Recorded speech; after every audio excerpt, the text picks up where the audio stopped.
Et salut les Rayton, aujourd'hui on se retrouve pour la vidéo test et présentation des i10 TWS. Geek Rayton, balance l'intro. That's my best friend.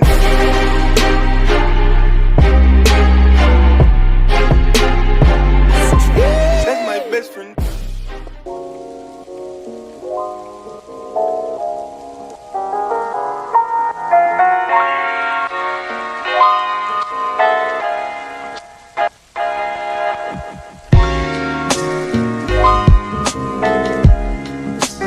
Au niveau du packaging, ça ressemble énormément à une boîte d'Apple, donc on a juste l'image des i10 devant et à l'arrière la boîte des i10. Donc à l'intérieur on va retrouver directement la boîte des i10, donc avec les i10 à l'intérieur. Donc elle a le même form factor que celle des AirPods d'Apple, et aussi les écouteurs aussi ont le même form factor des AirPods. Voilà. Donc à l'avant on a 4 LED vertes, donc qui serviront à afficher le système de chargement. Donc combien de % il reste dans la batterie, et à l'arrière on a la charnière en métal, et en dessous ça se charge par USB type C. Voilà, donc c'est tout ce qu'il y a au niveau de la boîte. Ensuite à l'intérieur de la boîte on va retrouver juste en dessous le câble de chargement, donc USB vers USB type C. Donc là je dis vraiment bravo, parce que on n'a pas du micro USB ou quoi que ce soit, c'est vraiment de l'USB type C. Et ensuite on a le manuel d'utilisation en anglais et aussi en chinois. En termes de caractéristiques, on va retrouver le Bluetooth 5.0 sur ces i10, une batterie de 55 mAh sur l'écouteur de droite et celui de gauche, la batterie donc du boîtier qui est de 500 mAh qui permettra de recharger 2 à 4 fois les écouteurs, une autonomie d'à peu près 2 heures en écoute, un port USB type C et aussi la charge sans fil. Voilà, donc honnêtement c'est des très bonnes specs, surtout pour le prix vu qu'il coûte à peu près 20 €.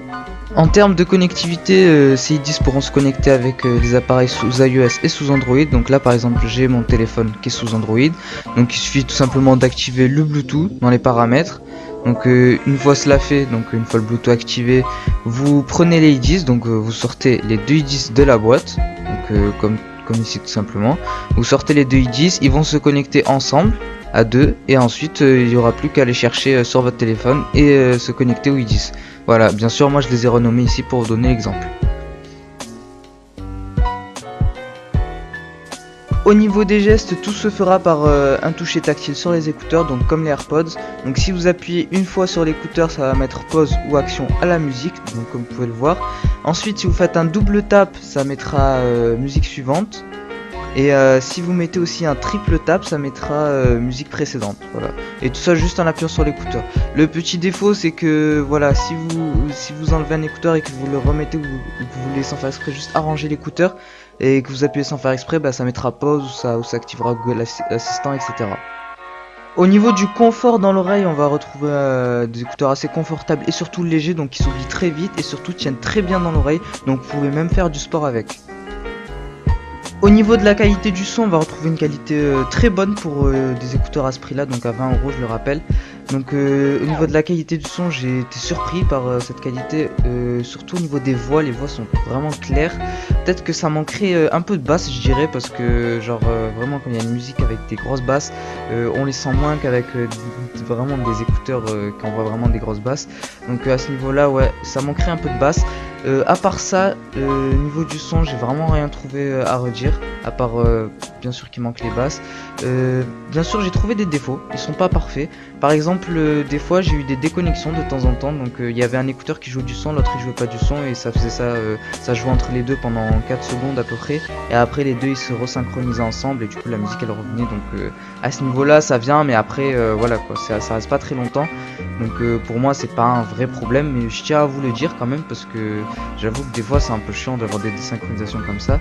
Au niveau quand vous regardez des films, il y a un petit décalage, donc je vous conseille pas trop de regarder des vidéos avec. Vraiment moi je les mets juste pour écouter de la musique et non pour regarder des vidéos, des films. Surtout à mon avis ça se voit beaucoup dans les films quand les personnages y parlent et tout, on sent vraiment le décalage entre la bouche qui bouge et le son qui sort dans les écouteurs. Donc voilà, je pense que c'est tout ce que j'avais à dire.